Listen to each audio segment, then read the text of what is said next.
Dear students, hope you all are safe and also fine. How is your studies going? I believe that all you are studying very well and all you revising the chapter very well. Today we are going to revise the chapter, the life process. Many of the students personally messaging me to take this chapter. So in this session we are covering the life processes chapter very quickly.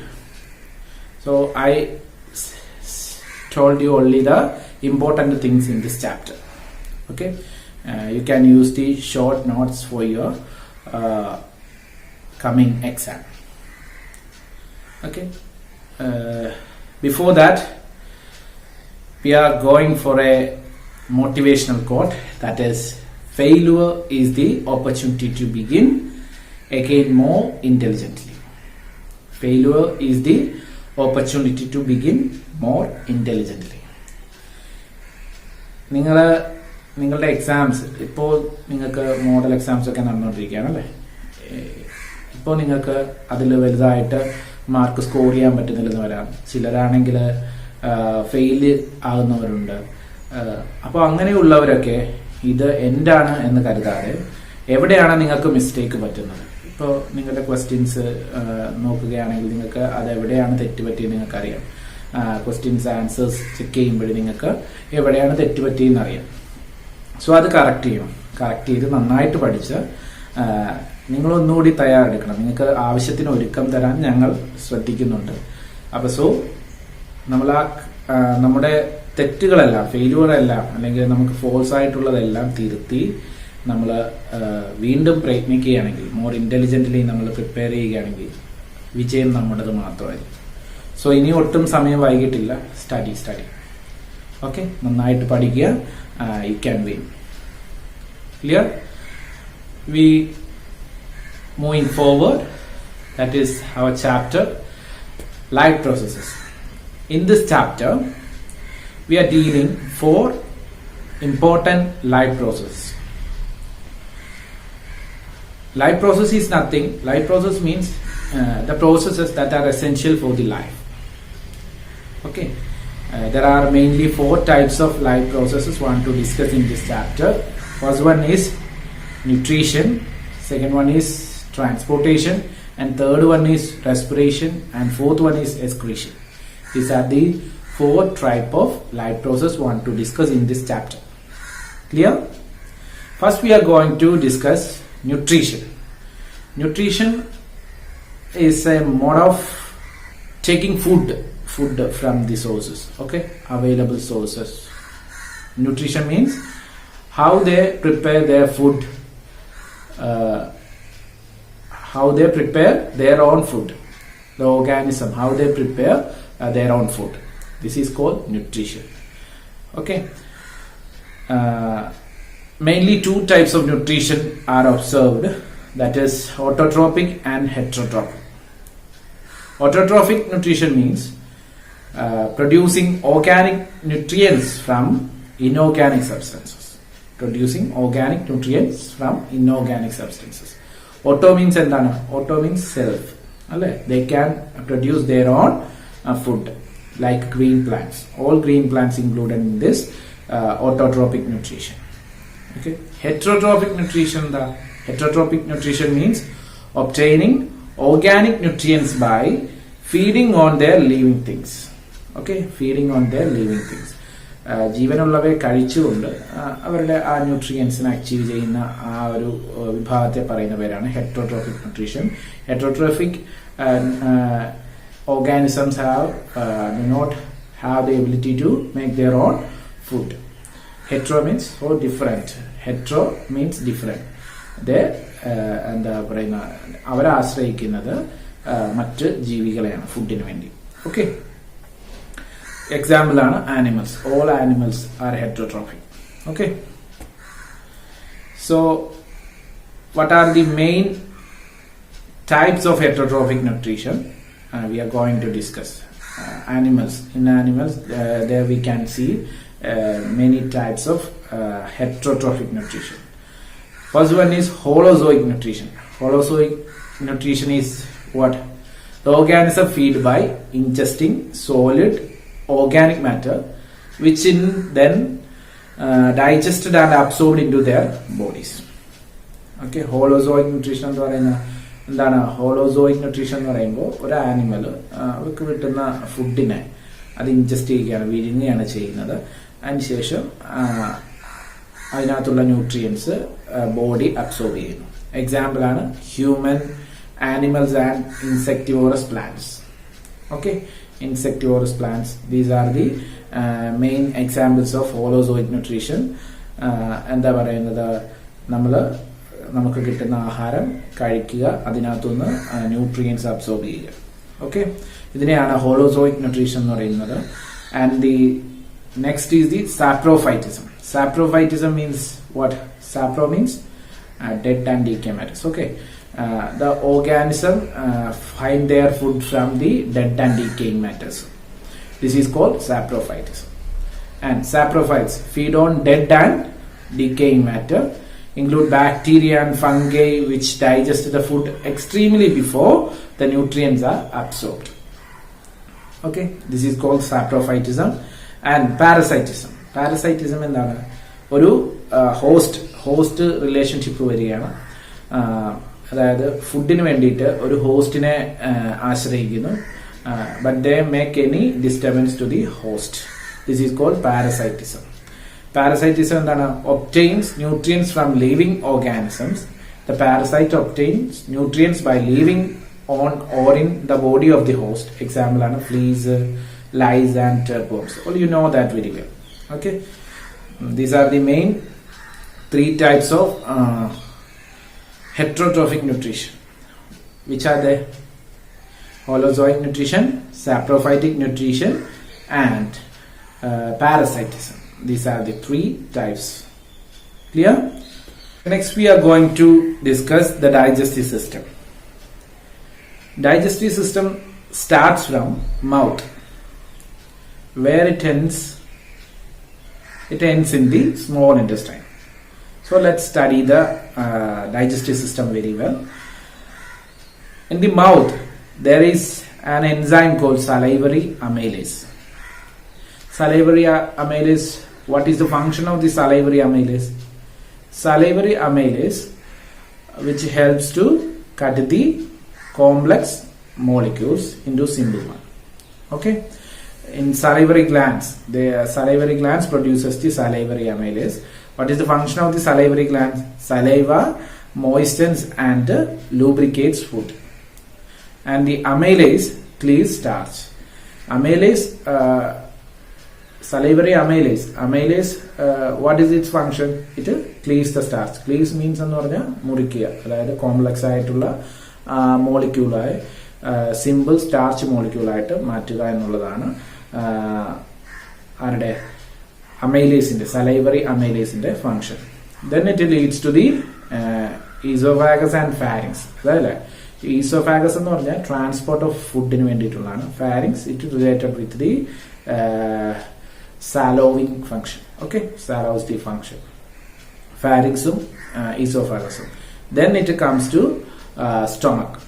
Stomach, there is, we already know that HCl and mucus. There is HCl and mucus and pepsin. These are the three things found in the stomach. Okay, stomach stores and churns food. Churns food എന്ന് പറഞ്ഞു കഴിഞ്ഞാൽ എന്താ? അരയ്ക്കുക, എന്താ പറയുന്നത്, ഫുഡിനെ ചവച്ചരച്ചൊരു കുഴമ്പ് പരുവത്തിലാക്കുക എന്നൊക്കെ നമ്മൾ കേട്ടിട്ടില്ലേ? അതാണ് ചെയ്യുന്നത്. Then pepsin cleaves protein.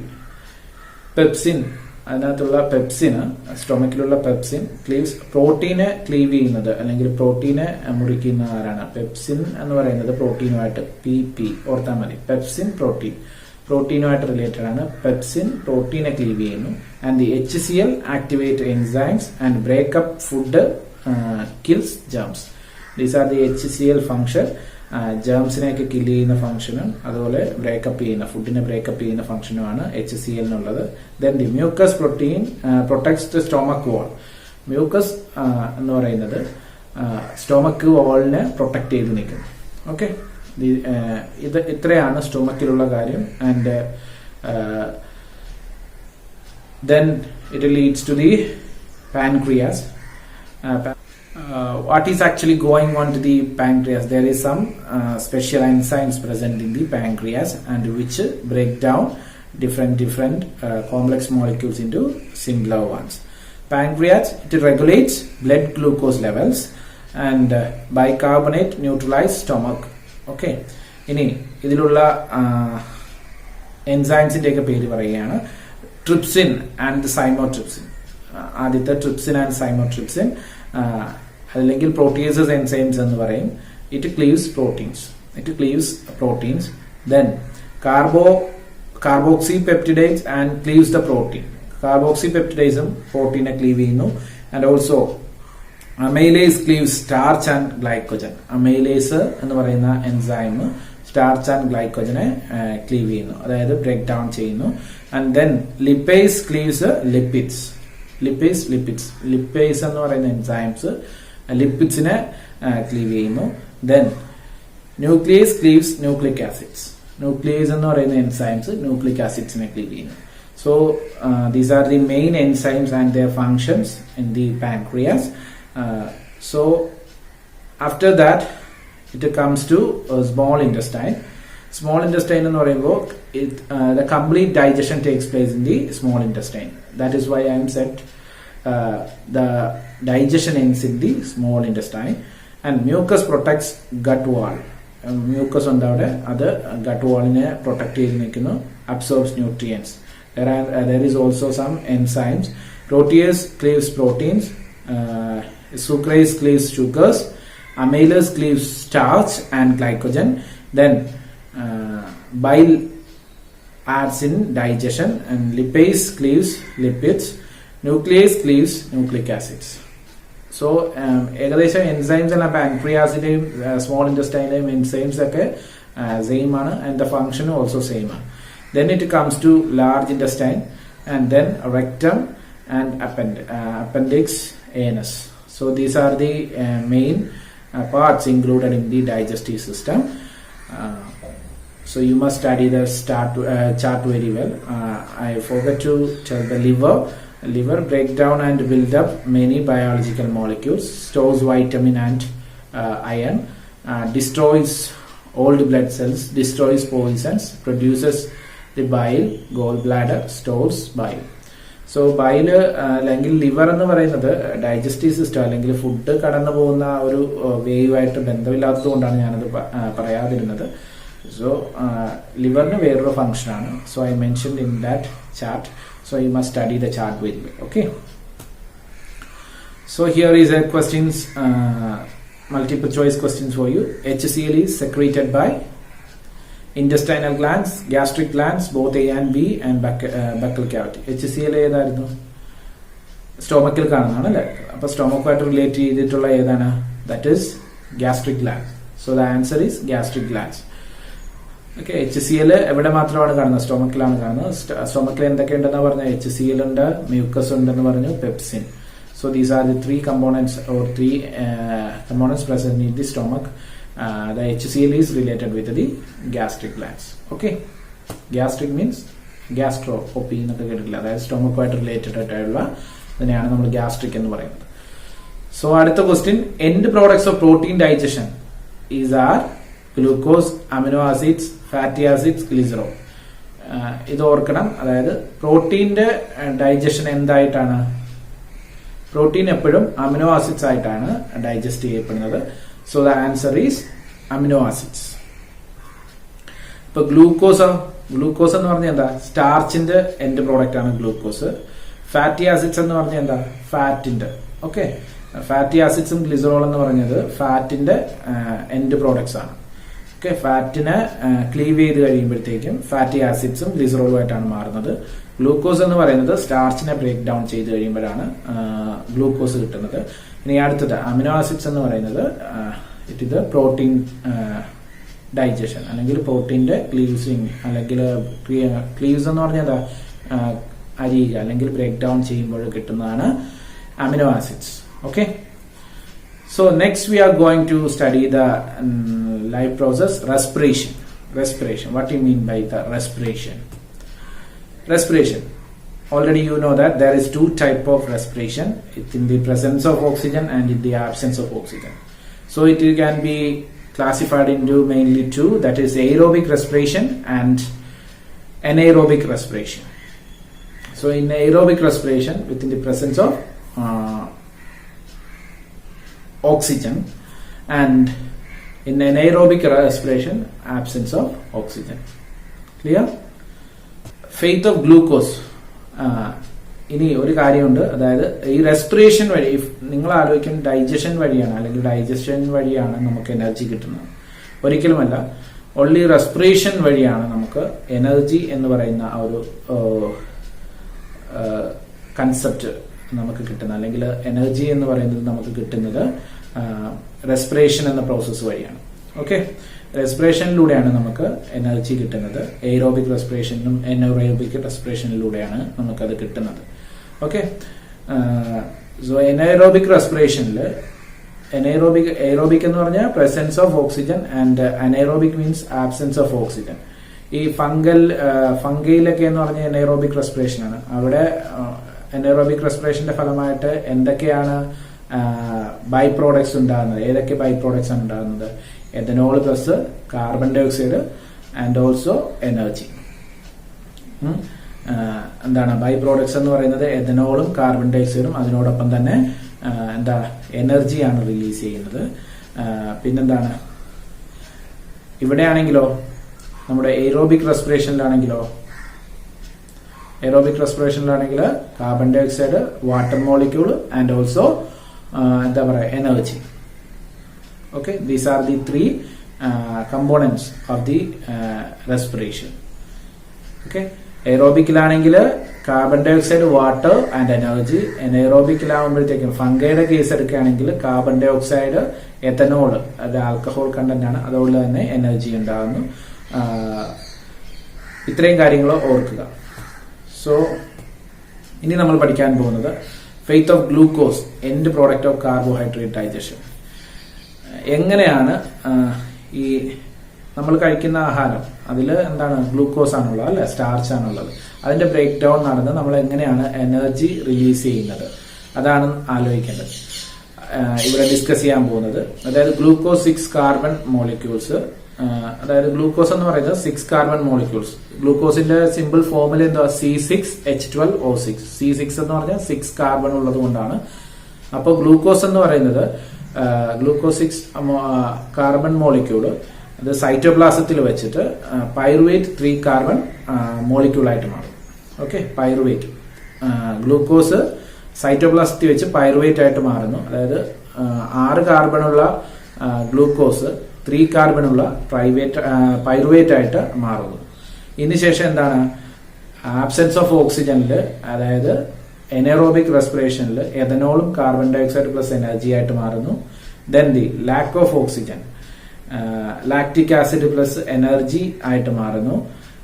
Then presence of oxygen, അതായത് ഇത് മൈറ്റോകോൺട്രിയയിൽ വെച്ചിട്ടാണ് നടക്കുന്നത്, carbon dioxide plus water plus energy ആയിട്ട് മാറും. സോ ഇതാണ് ഗ്ലൂക്കോസിന് സംഭവിക്കുന്ന break down. Absence of oxygen എന്ന് പറഞ്ഞാൽ എന്താണ്? Anaerobic respiration. Lack of oxygen എന്ന് പറഞ്ഞു കഴിഞ്ഞാൽ അതും അറിയാം നിങ്ങൾക്ക്, lactic acid plus energy, anaerobic respiration. Presence of oxygen എന്ന് പറയുമ്പോഴത്തേക്കും എയ്റോബിക് റെസ്പിറേഷൻ വരുന്നു. അവിടെ carbon dioxide plus water plus energy. അതാണ് എൻഡ് പ്രോഡക്റ്റ് ആണ് കാണിച്ചിരിക്കുന്നത്. സോ ഗ്ലൂക്കോസിന് എന്ത് സംഭവിക്കുന്നു, എങ്ങനെ ബ്രേക്ക് ഡൗൺ ചെയ്യുന്നു, എങ്ങനെ ബ്ലഡിൽ വന്ന് ചേരുന്നു എന്നൊക്കെയുള്ളതിന്റെ ഒരു ചാർട്ടാണിത്, cycling. Okay. So this is the human respiratory system. Human respiratory system. I already mentioned each part of the respiratory system and what is its function. So you must study the each parts and their function very well. Okay, clear? Diaphragm എന്ന് പറഞ്ഞാൽ എന്താണ്? Diaphragm എന്ന് പറഞ്ഞു കഴിഞ്ഞാൽ നമ്മുടെ lungs situate ചെയ്തിരിക്കുന്ന ആ membrane പറയുന്ന പേരാണ്, അല്ലെങ്കിൽ ഇപ്പൊ ഞാൻ ഇരിക്കുന്നു കസേര, അപ്പൊ അതാണ് ഡയഫ്രം എന്ന് ഉദ്ദേശിക്കുക. ഡയഫ്രത്തിന് മേളിലാണ് ലങ്സ് ഇരിക്കുന്നത്. അപ്പോൾ ഡയഫ്രം ചുരുങ്ങുമ്പോഴും എന്താ പറയുന്നത്, നമ്മുടെ ഡയഫ്രം ഇങ്ങനെ താഴത്തേക്ക് ഡൗണിലേക്ക് പോകുമ്പോൾ, moves down, we intake the respiratory gases. ഏതാണ്? നമ്മൾ ഓക്സിജൻ വലിച്ചെടുക്കുകയാണ് ചെയ്യുന്നത്. ഡയഫ്രം ചുരുങ്ങുക അല്ലെങ്കിൽ മൂവ്സ് ഡൗൺ. ഡയഫ്രം ഇങ്ങനെ തറയിലേക്ക് പോകുമ്പോൾ എന്താ ലങ്സിന് കൂടുതൽ സർഫസ് ഏരിയ കൂടും. അപ്പോൾ കൂടുതൽ ഗ്യാസിനെ വലിച്ചെടുക്കുന്നു. അപ്പോൾ ഡയഫ്രം താഴേക്ക് പോകുമ്പോഴാണ് ഇത് നടക്കുന്നത്. ഡയഫ്രം വികസിക്കുമ്പോഴാണ് നമ്മൾ കാർബൺ ഡൈ ഓക്സൈഡ് പുറത്തേക്ക് ഇൻഹെയിലും ഓക്കെ, അതൊക്കെ നിങ്ങൾക്ക് അറിയാലോ, നന്നായിട്ട് അറിയാലോ. ഇതൊന്നും പറഞ്ഞു തരേണ്ട കാര്യമില്ല, ഇതൊക്കെ നിങ്ങൾക്ക് നന്നായിട്ട് അറിയാവുന്ന കാര്യങ്ങളാണ്. സോ ഡയഫ്രം എന്താണെന്നൊന്ന് മെൻഷൻ ചെയ്യാൻ വേണ്ടിയിട്ടാണ്. ബാക്കി ഏകദേശം എല്ലാ കാര്യങ്ങളും സാർ ഇവിടെ മെൻഷൻ ചെയ്തിട്ടുണ്ട്. ഓക്കെ, നേസൽ ക്യാവിറ്റി നമ്മുടെ മൂക്കിൽ നിന്നാണ് തുടങ്ങുന്നത്. അപ്പൊ nostrils, nasal cavity, then oral cavity. Epiglottis എന്താ? Keeps food from entering the airways. നമുക്കറിയാം ട്രക്കിയ അല്ലെ, ട്രക്കിയ അറിയാം. ട്രക്കിയാണ് നമ്മുടെ ശ്വാസനാളം, അല്ലെങ്കിൽ അങ്ങനെയൊക്കെ പറയാം. ട്രക്കിയയുടെ അവിടെ കാണുന്ന ഒരു സ്മോൾ ഓപ്പണിംഗ് ആണ് ഇത്. ട്രക്കിയാണെങ്കിൽ ഇതെന്ന് പറയുന്നത് ട്രക്കിയാണെങ്കിൽ ട്രക്കിയയുടെ അവിടെ കാണുന്ന ഒരു ചെറിയൊരു ഓപ്പണിംഗ് ആണ് എന്തെന്ന് പറയുന്നത്, ഓപ്പണിംഗ് അല്ല, ഒരു അടപ്പ് പോലെ, ഒരു ക്യാപ്പ് പോലെ. അതെന്തിനാണ്? ഫുഡ് വന്ന് ഈ ശ്വാസനാളത്തിലേക്ക് പോകാതിരിക്കാൻ വേണ്ടിയിട്ടുള്ള ഒരു ഓപ്പണിംഗ് ആണ്, അല്ലെങ്കിൽ ഒരു കവറിംഗ് ആണ് ഗ്ലോട്ടിസ് എന്ന് പറയുന്നത്. Okay, epiglottis. അതാണ് എപ്പി മീൻസ് അതിന്റെ പുറത്ത്, അതിന്റെ ട്രക്കിയയുടെ മുകളിലായിട്ട് കാണുന്ന ഒരു കോർക്ക് പോലെ അല്ലെങ്കിൽ ഒരു അടപ്പ് പോലെ ആക്ട് ചെയ്യുന്ന ഒരു സ്ട്രക്ചറാണ് എപ്പിഗ്ലോട്ടിസ്. എപ്പിഗ്ലോട്ടിസ് എന്ന് പറഞ്ഞാൽ keeps food from entering the Airways. ഇതിൽ നിങ്ങൾക്ക് അറിയാത്ത കാര്യങ്ങളാണ് സാർ ഇവിടെ മെൻഷൻ ചെയ്യുന്നത്. ബാക്കി ഓൾറെഡി നിങ്ങൾക്ക് അറിയാവുന്ന കാര്യങ്ങൾ തന്നെയാണ്. ഇനിയുള്ളത് എന്താ? ആൽവിയോളൈ എന്ന് പറഞ്ഞാൽ എന്താ? ആൽവിയോളൈ എവിടെയാണ് കാണുന്നത്? Alveoli site for oxygen and carbon dioxide exchange. Alveoli എന്ന് പറഞ്ഞു കഴിഞ്ഞാൽ ആൽവിയോളയാണ് മെയിൻ. എന്താ, നിങ്ങൾ എഴുതാൻ മറന്നു പോയത്, ഓക്സിജൻ കാർബൺ ഡൈ ഗ്യാസസിന്റെ എക്സ്ചേഞ്ചിന് വേണ്ടി ഹെൽപ്പ് ചെയ്യുന്നതാണ് alveoli. Okay, then intercostal muscles, അതറിയാം നിങ്ങൾക്ക്. Moves the ribs during breathing. Then diaphragm helps pump the lungs. So the human respiratory system ഈ ഒരു ചെറിയൊരു പിക്ചറിൽ നിന്ന് നിങ്ങൾക്ക് നന്നായിട്ട് പഠിക്കാം. ഓരോന്നും ആ ഓർഡറിൽ ഇങ്ങനെ പഠിച്ചാൽ മതിയാവും. Okay, clear? So here is some MCQs. During the inhalation the diaphragm. Inhalation എന്ന് പറഞ്ഞു കഴിഞ്ഞാൽ നമ്മൾ വലിക്കുക, നമ്മുടെ എന്താ പറയുന്നത്, ശ്വാസം എടുക്കുന്ന ആ സമയത്ത് ഡയഫ്രം എന്ത് ചെയ്യുമെന്ന സാർക്ക് പറഞ്ഞത്? It moves down. Okay, it moves down. So the answer is moves down. Glycolysis occurs in. Glycolysis എന്ന് പറഞ്ഞാൽ എന്താ? Glyco means glucose, lysis means break down. ഗ്ലൂക്കോസിന്റെ ബ്രേക്ക് ഡൗൺ നടക്കുന്നത്, അല്ലെങ്കിൽ ഗ്ലൂക്കോസിന്റെ ബ്രേക്ക് ഡൗൺ നടക്കുന്നത് എപ്പോഴാണ്, അല്ലെങ്കിൽ എവിടെ വെച്ചാണ്? Cytoplasm, mitochondria, nucleus and both A and B. Which is the answer? The answer is cytoplasm. ഞാൻ പറഞ്ഞു സൈറ്റോപ്ലാസത്തിലാണ്. ആ ചാർട്ട് നിങ്ങൾ പഠിക്കുമ്പോൾ അത് നിങ്ങൾക്ക് മനസ്സിലാവും. ഗ്ലൈക്കോലൈസിസ് നടക്കുന്നത് സൈറ്റോപ്ലാസത്തിൽ വെച്ചിട്ടാണ്. Okay, so next we are going to study the transportation which include, അതായത് ബ്ലഡ് ഒരു സ്ഥലത്തു നിന്ന്, നമുക്കറിയാം ബ്ലഡും അതിന്റെ കോൺസ്റ്റിറ്റ്യൂവൻസും ഇൻക്ലൂഡ് ചെയ്യുന്നതാണ് ട്രാൻസ്പോർട്ടേഷൻ എന്ന് പറയുന്നത്. ഇപ്പൊ നമ്മൾ ആഹാരത്തെ ബ്രേക്ക് ഡൗൺ ചെയ്തൊക്കെ വെച്ചല്ലേ, കോംപ്ലക്സ് മോളിക്യൂളിൽ നിന്ന് സിമ്പിൾ മോളിക്യൂൾസ് ഒക്കെ ആയിട്ട് മാറി. ഇത് നമ്മുടെ ബോഡി ഫുള്ള് എത്തേണ്ടതുണ്ട്. സോ അത് ട്രാൻസ്പോർട്ടേഷൻ എന്ന് പറയുന്ന പ്രോസസ് വഴിയാണ് സാധ്യമാവുന്നത്. And transportation includes blood and its components. So in our blood 55% of the blood constitute the plasma, and the 4% constitute the white blood cells and platelets, and 41% constitute the red blood cells. White blood cells in the function എന്താണ്? Immunity provide ചെയ്യുക അല്ലേ. പ്ലേറ്റ്ലെറ്റ്സോ blood clot ചെയ്യാൻ വേണ്ടിയിട്ട് help ചെയ്യുന്നു. And also the red blood cells എന്ന് പറഞ്ഞു കഴിഞ്ഞാൽ എന്താ? റെഡ് ബ്ലഡ് സെൽസിന്റെ ഫംഗ്ഷൻ എന്താ? ഫുഡ് അബ്സോർപ്ഷൻ അല്ലെ, അല്ലെങ്കിൽ ന്യൂട്രിയൻസ് അബ്സോർപ്ഷൻ ഹെൽപ്പ് ചെയ്യുന്നുണ്ട് എന്താ? Red blood cells. Okay, and gases exchange ചെയ്യാനൊക്കെ ഹെൽപ്പ് ചെയ്യുന്നുണ്ട്. So this is the human heart structure. എല്ലാവർക്കും അറിയാവുന്ന കാര്യങ്ങളാണ് ആർട്ടറി വെയിനും എന്താ പറയുന്നത് ട്രൈകസ്പിഡ് വാൽവ് ബൈകസ്പിഡ് വാൽവ് ഇതൊക്കെ എല്ലാം കൂടി അടങ്ങുന്ന ഒരു സ്ട്രക്ചറാണ്. അല്ലെങ്കിൽ ഇവരുടെ ഫംഗ്ഷൻ ഒന്ന് നിങ്ങൾ അറിഞ്ഞു കഴിഞ്ഞാൽ ഹ്യൂമൻ ഹാർട്ട് നിങ്ങൾക്ക് ക്ലിയർ ആയി. അതായത് പൾമണറി വെയിൻ എന്ന് പറയുന്നത് pulmonary vein is the only vein that carries the oxygenated blood. Pulmonary vein. Okay, pulmonary vein. അയോട്ടയിലൂടെയാണ് അല്ലെങ്കിൽ ആർട്ടറി എന്ന് പറയുന്നത് അശുദ്ധ രക്തം കൊണ്ടുപോകുന്നതും വെയിൻ എന്ന് പറയുന്നത് ശുദ്ധരക്തം കൊണ്ടുപോകുന്നു. അതായത് ഓക്സിജനേറ്റഡ് ആൻഡ് ഡീഓക്സിജനേറ്റഡ് ബ്ലഡ് എന്ന് പറയും. ഓക്കെ, സോ ഹാർട്ടിന്റെ ഫംഗ്ഷൻ ഒക്കെ നിങ്ങൾക്ക് അറിയാവുന്നതാണ്. ഹാർട്ട് എങ്ങനെയാണ് വർക്ക് ചെയ്യുന്നത് ഇതെല്ലാം നിങ്ങൾക്ക് അറിയാവുന്നതാണ്. ഇതിൽ പ്രത്യേകിച്ച് പറയേണ്ടതായിട്ടുള്ള കാര്യം പെരികാർഡിയം എന്ന് പറയുന്നത് എന്താണ്? പെരികാർഡിയം എന്ന് പറയുന്നത് ഹാർട്ടിനെ പ്രൊട്ടക്ട് ചെയ്യുന്ന ഒരു കവറിംഗ് ആണ് പെരികാർഡിയം എന്ന് പറയുന്നത്. സോ ഈ സ്ട്രക്ചർ നിങ്ങൾ വരച്ച് പഠിക്കുകയാണെങ്കിൽ നിങ്ങൾക്ക് ഇതിന്റെ ഫംഗ്ഷൻ അല്ലെങ്കിൽ ഹൗ ഇറ്റ് വർക്ക്സ്, സർക്കുലേഷൻ എങ്ങനെയാണ് നിങ്ങൾക്ക് അന്ന് പഠിക്കാനായിട്ട് സാധിക്കും.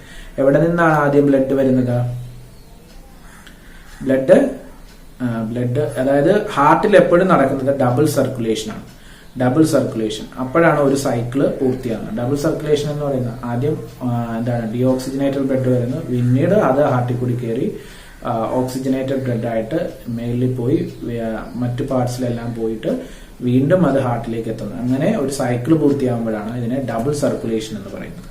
ഓക്കെ, ബ്ലഡ് സർക്കുലേഷൻ അല്ലെ. Capillary bed of lungs where gas exchange ഒക്കെ അവിടുന്ന് തുടങ്ങുന്നു. Pulmonary veins, then aorta and its branches, left atrium, left ventricle, systematic arteries, then it going to systematic veins, right ventricle, right atrium, vena cava and pulmonary arteries. അങ്ങനെ pulmonary arteries വന്നിട്ട് ആകുമ്പോഴത്തേക്ക് ഒരു cycle പൂർത്തിയാവും. വീണ്ടും ഇതേ cycle ആരംഭിക്കുകയാണ് ചെയ്യുന്നത്. So blood സർക്കുലേഷന്റെ ഒരു ചാർട്ടാണിത്. ഇതിൽ നിന്ന് നിങ്ങൾക്ക് അറിയാൻ പറ്റും ഏത് പാർട്സിൽ കൂടിയാണ്. ആദ്യം റെഡ് കളറിലുള്ള ആ പാർട്സിലൂടെ ആണ് സ്റ്റാർട്ട് ചെയ്യുന്നത്, വീണ്ടും അത് എൻഡ് ചെയ്യുന്നത് പൾമണറി ആർട്ടറീസിൽ വെച്ചിട്ടാണ്. സോ ഡബിൾ സർക്കുലേഷൻ ആണ് ഇവിടെ ബ്ലഡിന്റെ കാര്യത്തിൽ അല്ലെങ്കിൽ ബ്ലഡിന്റെ ട്രാൻസ്പോർട്ടേഷനിൽ നടക്കുന്നത്. ക്ലിയർ? ഇനി ട്രാൻസ്പോർട്ടേഷൻ ഇൻ പ്ലാന്റ്സ്. പ്ലാന്റ്സിൽ എങ്ങനെയാണ് ട്രാൻസ്പോർട്ടേഷൻ നടക്കുന്നത് അത് നമുക്കറിയാം. എന്താണ്? സൈലോം ഫ്ലോയോ, വാസ്കുലർ ബണ്ടിൽസ് വഴിയാണ് അല്ലെ. വാസ്കുലർ ബണ്ടിൽസ് സൈലോം ഫ്ലോയോ വഴിയാണ് transportation plants occurs through xylem and phloem. Xylem എന്താ ചെയ്യുന്നത്? Xylem it transport the water and minerals. ഇനി phloem which transport the food. Okay, water and minerals. സൈലത്തിന്റെ കേസ് എടുക്കുകയാണ്. വാട്ടർ ആൻഡ് മിനറൽസ് ട്രാൻസ്പോർട്ട് ചെയ്യുന്നതാണ് എന്റെ function. No end walls between cells. അത് ഇങ്ങനെ സെഗ്മെന്റേഷൻ ഒന്നും കാണാനില്ല. വൺ വേ ഓൺലി, ഒരു ഡയറക്ഷൻ മാത്രമേ ഉള്ളൂ. Outer cells are not living. Outer cells are not living ആണ്. ഇനി ഓർഗാനിക് മോളിക്യൂൾസ് ആണ് ഇവിടെ ട്രാൻസ്പോർട്ട് ചെയ്യപ്പെടുന്നത്. എൻഡ് വോൾസ് ഉണ്ട് അല്ലെങ്കിൽ സീവ് പ്ലേറ്റ്സ് എന്നൊക്കെ പറയും. ദെൻ ടു വേ മൂവ്മെന്റ് ആണ്, മേലിലേക്കും താഴേക്കും പോകും. Cells are leaving but need support. Okay, cells are leaving but they need support. So there is some MCQs. All arteries carry dash blood except the dash. നമുക്ക് അറിയാവുന്ന ഒരു കാര്യമാണ്. All arteries, artery എല്ലാം നമുക്ക് oxygenated blood ആണ് വഹിക്കുന്നതെന്ന് അറിയാം. പക്ഷെ except ഒരു ആർട്ടറി ഡീഓക്സിജനേറ്റഡ് ബ്ലഡ് ആണ് ക്യാരി ചെയ്യുന്നത്. അത് ഏതാണ്? ഓക്കെ, ആർട്ടറി എന്ന് പറയുന്നത് ഓക്സിജനേറ്റഡ് ബ്ലഡിനെയാണ് ക്യാരി ചെയ്യുന്നത്. ഒരേ ഒരു ആർട്ടറി മാത്രമേ ഉള്ളൂ അത് അശുദ്ധ രക്തം കൊണ്ടുപോകുന്നത് അല്ലെങ്കിൽ ഡീഓക്സിജനേറ്റഡ് ബ്ലഡ് ക്യാരി ചെയ്യുന്നത്. ഏതാണത്?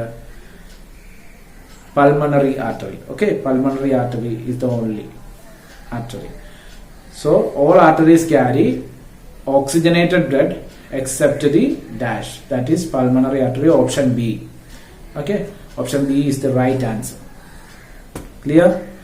Next question is, which of the true about the transport in transport in plants? Xylem transport water and minerals, phloem transport minerals, movement through phloem is unidirectional, movement through xylem is bidirectional. So നിങ്ങൾക്കറിയാം first A ആണ് right ആയിട്ടുള്ള answer. അതെന്തുകൊണ്ടാണ്? Xylem ആണ് water and മിനറൽസിന്റെ transport നടത്തുന്നതെന്ന് പറഞ്ഞത്. Phloem എന്താണ് ചെയ്യുന്നത്? ഫുഡിന്റെ ട്രാൻസ്പോർട്ടാണ് നടത്തുന്നത്. ഇനി movement through phloem is uni directional അല്ല, ഫ്ലോയത്തില് ബൈ ഡയറക്ഷണൽ എന്ന് പറഞ്ഞു, അങ്ങോട്ടും ഇങ്ങോട്ടും ഉണ്ടെന്ന് പറഞ്ഞു. But in the case of xylem it is only in one way. Okay, അതാണ് യൂണി ഡയറക്ഷണൽ. ഇത് ഓപ്ഷൻ തെറ്റിച്ച് കൊടുത്തതാണ്. അപ്പൊ നിങ്ങൾ ഇങ്ങനെ മനസ്സിലാക്കി വേണം പഠിക്കാനായിട്ട്. So next we are going to discuss the process that is excretion. Excretion, how the waste products remove from our body. Okay, അതിലെ ഒരു ഓർഗാനിസത്തിൽ ഉണ്ടാകുന്ന വേസ്റ്റ് എങ്ങനെയാണ് റിമൂവ് ചെയ്യുന്നത്? This is deal with the excretion. Human excretory system consists of pair of kidneys and the nephrons. Okay, നമുക്കറിയാം കിഡ്നിയാണ് ഇതിലെ main function വഹിക്കുന്നത്. അപ്പോൾ അതിൽ ഓരോ ഇത് kidney produces the urine and then the urine transfer to the ureter. It transport urine towards urinary bladder. Urinary ബ്ലാഡറിലേക്ക് ആ യൂറിനെ പാസ് ചെയ്യിക്കുന്നു. Then the urinary bladder temporarily stores urine. കുറച്ച് നേരത്തേക്ക് യൂറിൻ സ്റ്റോർ ചെയ്ത് വെക്കുന്നു. Then urethra transport urine out of the body. Okay, clear? So this is include the human excretory system. In the excretory system, there is a structural and functional unit called nephron. Nephron takes place an important role in the excretory system. So urine എന്ന് പറയുന്നത് form ചെയ്യുന്നത് അല്ലെങ്കിൽ urine എന്ന് പറയുന്ന excretion സംഭവിക്കുന്നത് 3 process വഴിയാണ്. ഏതൊക്കെയാണ്? Glomerular filtration, tubular reabsorption and tubular secretion. These are the 3 main processes occurs in the excretory system. Okay, glomerular filtration എന്ന് പറയുമ്പോഴത്തേക്കും ആ വേസ്റ്റിനെ തരംതിരിക്കുക അല്ലെ. പിന്നീട് ഉണ്ടായ യൂറിനെ ട്യൂബുലാർ റീഅബ്സോർപ്ഷൻ, അതായത് ട്യൂബിൽ കൂടി കടത്തിവിടുക, ആൻഡ് ട്യൂബുലാർ സെക്രീഷൻ, ട്യൂബ് വഴി തന്നെ പുറത്തേക്ക് കളയുക. So these are the 3 main processes occurs in the excretory system. ഇതിൽ ഓരോ പാർട്ട് നിങ്ങൾക്ക് അറിയാം. ഗ്ലോമർലസ് എന്ന് പറയുന്നത് അവിടെ വെച്ചിട്ടാണ് തരംതിരിക്കപ്പെടുന്നത്. വേസ്റ്റിന് യൂറിനായിട്ട് കൺവേർട്ട് ചെയ്യപ്പെടുന്നത് അവിടെയാണ്. Ammonia NH3. Okay, so glomerulus capsule എന്നൊക്കെ പറയാം, അല്ലെങ്കിൽ ബൗമാൻസ് ക്യാപ്സ്യൂൾ എന്ന് പറയും. Then the proximal convoluted tubule, പിന്നെ loop of Henle, then the distal convoluted tubule and the collecting duct. So this is the parts of the nephron. അല്ലെങ്കിൽ urine formation എങ്ങനെയാണെന്നുള്ളതിന്റെ ഒരു diagrammatic representation ആണ്. So you must study the chart, then you can write the urine formation very well. Okay, so excretory products in plants. Plantsile excretory products ഏതൊക്കെയാണ്? Oxygen through photosynthesis, carbon dioxide through respiration, excess water through transpiration, and resins and gums etc. are other waste products. So നിങ്ങൾക്ക് ആ പിക്ചറിൽ നിന്ന് മനസ്സിലാകാം excretory products, plants in the excretory products ഏതൊക്കെയാണ്. Okay, so here is a multiple choice question. Filtration in urine formation occurs in glomerulus, tubular parts of the nephron, renal vein and A and B. ഏതായിരിക്കും answer? that is glomerulus അല്ലേ. filtration in urine, filtration നടക്കുന്നത് അരിപ്പകൾ അരിക്കുന്നത് എവിടെ വെച്ചിട്ടാണ്? ഗ്ലോമർലസിൽ വെച്ചിട്ടാണ്. Okay, so this for today. I believe that all you understand the things very well. If you have any doubts regarding this, you can contact me personally at any time. Okay, thank you all.